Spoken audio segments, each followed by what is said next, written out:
Nella ricorrenza della morte di Pirandello avvenuta il 10 dicembre 1936, un ricordo di caratteri specifici di drammaturgia e di sentimenti attraverso opere ed esperienze internazionali, il servizio di Maria Grazia Castellana.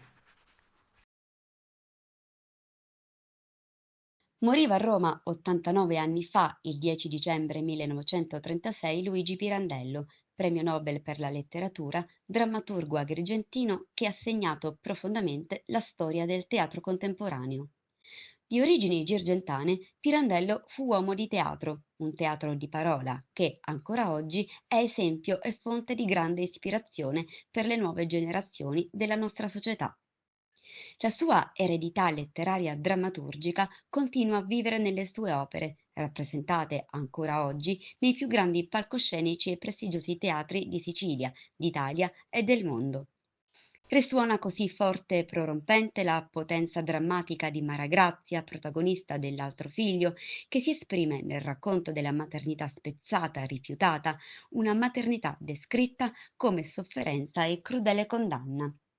E poi il fondamentale e imprescindibile tema della ricerca dell'identità, che ruota attorno all'opera del 1922 di Pirandello Vestire gli ignudi, in cui spicca forte e chiara la volontà della protagonista Ersilia Drey del rifiuto di un passato, nel desiderio disperato di trovare una vera nuova identità.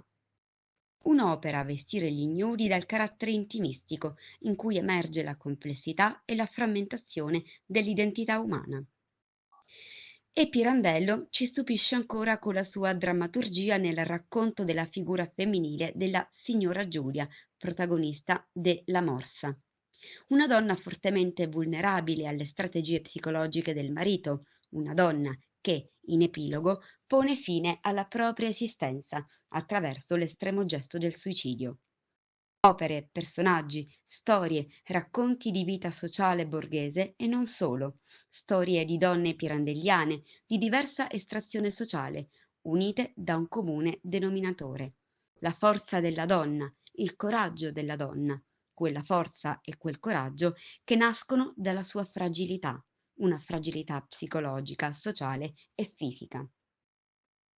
Figure, donne pirandelliane che nella loro complessità hanno riscosso sulla scena grande successo e consenso di pubblico, territoriale, nazionale e internazionale, presso i più prestigiosi palcoscenici d'Italia e d'Europa, da Savona a Malta a Stoccolma ad Oslo e alla Slovenia con Pirandello Terza Fase, innanzi a spettatori colti, coinvolti ed entusiasti che hanno gremito un'immensa platea.